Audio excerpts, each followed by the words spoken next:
Estamos frente al Buda de Kamakura, una estatua impresionante del Buda Sedeste, una estatua de 13 metros de altura y 93 toneladas de peso. Es una estatua de bronce, preciosa, pero tiene una historia muy importante, y es que fue una de las primeras estatuas de Buda que se construyeron. El budismo llegó a Japón en el siglo VI-VII, pero de verdad se implantó en los siglos XII y XIII. En ese momento estamos en el periodo Kamakura, los Minamoto han conseguido llegar a Kamakura, han separado el poder y el primer Minamoto que gobierna fallece sin descendencia y es la familia Hoyo la que coge el poder. Esta familia manda construir un Buda de madera, pero es un Buda que es destruido pocos años después y se decide el proyecto de crear un Buda de cobre como este, algo que no se había hecho antes.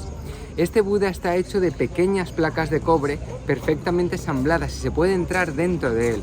Por dentro está vacío y ves perfectamente cada una de las placas que lo compone. A nivel de fondos fue muy difícil recaudar el importe necesario para llevarlo a cabo, pero es que además inicialmente, si os fijáis en las orejas, tenía una cubierta de pan de oro. Este Buda inicialmente fue dorado. Tuvo también un templo que lo cubría, pero que desapareció unos 200 años después en un maremoto, en un tsunami.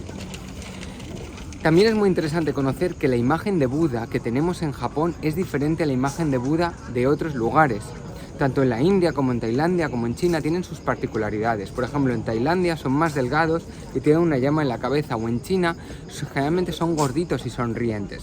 En Japón la imagen de Buda siempre tiene unos rasgos muy femeninos relacionados con la diosa Kannon, que es la diosa de la amnistía, de la paz, de olvidar toda esa parte, digamos, del perdón. Entonces siempre tienen esos rasgos más femeninos. Está en una postura en la cual sus manos nos invitan a la oración, a la reflexión, al rezo.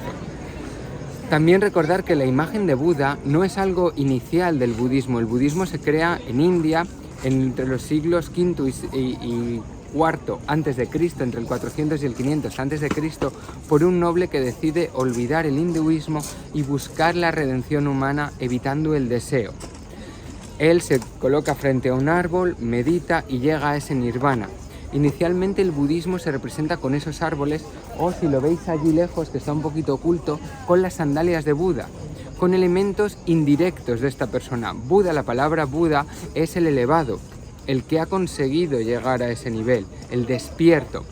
Entonces la representación antropomórfica del budismo es posterior y tiene una gran influencia griega en los rasgos, pero quedémonos con que es una imagen parte de preciosa, que fue de las primeras que se realizaron en cobre, que en su día fue dorada y que ya pues han pasado más de 1000 años desde que se creó y aquí sigue frente a nosotros.